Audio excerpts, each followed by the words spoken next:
Hi there, I'd like to talk to you today about the teaching philosophy at York English.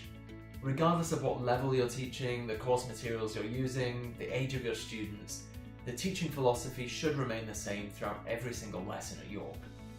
Student-centered classrooms and student-centered activities.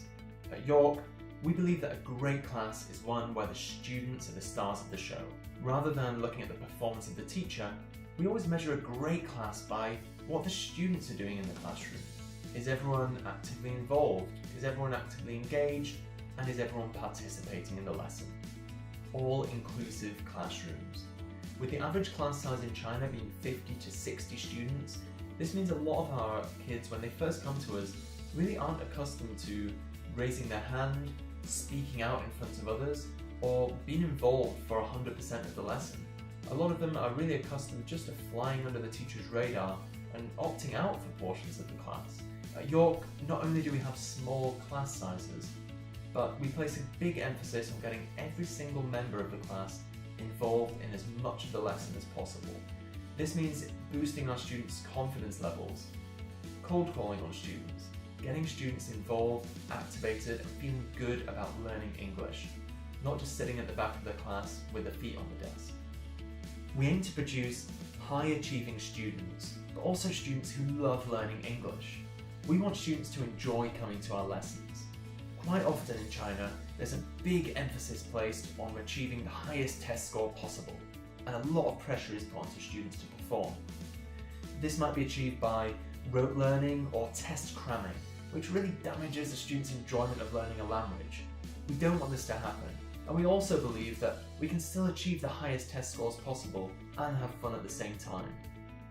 Finally, our end goal that we always have to remember is that we want students to go away from our classrooms in the future and produce genuine real-life English in real-world situations.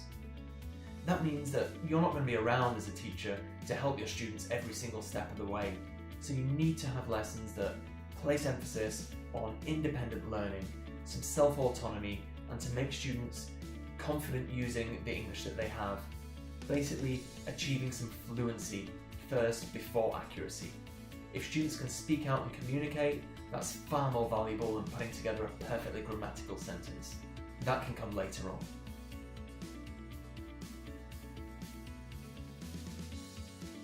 To support our philosophy, we need a really solid teaching methodology. So at York, we use a traditional blend of language learning skills, such as speaking, listening, reading and writing, and combine them with 21st century skills.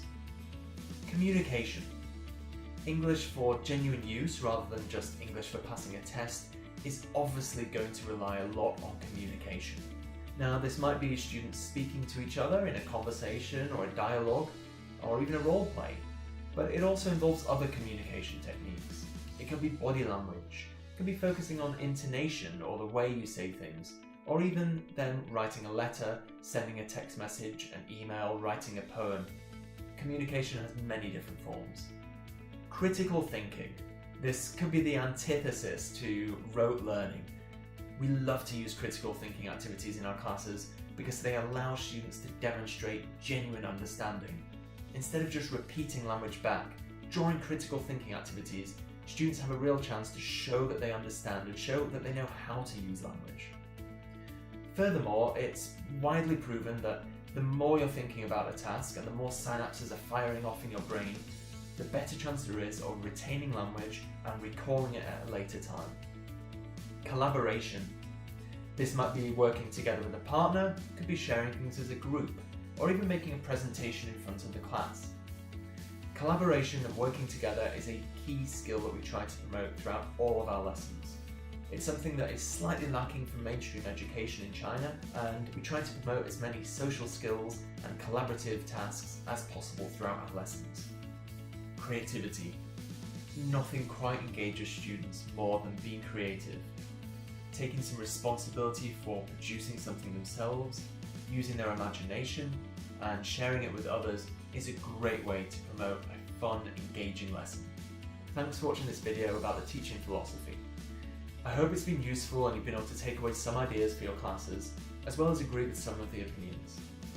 It's very hard to fit everything into one video, because a great lesson really is summed up by many, many small, excellent details.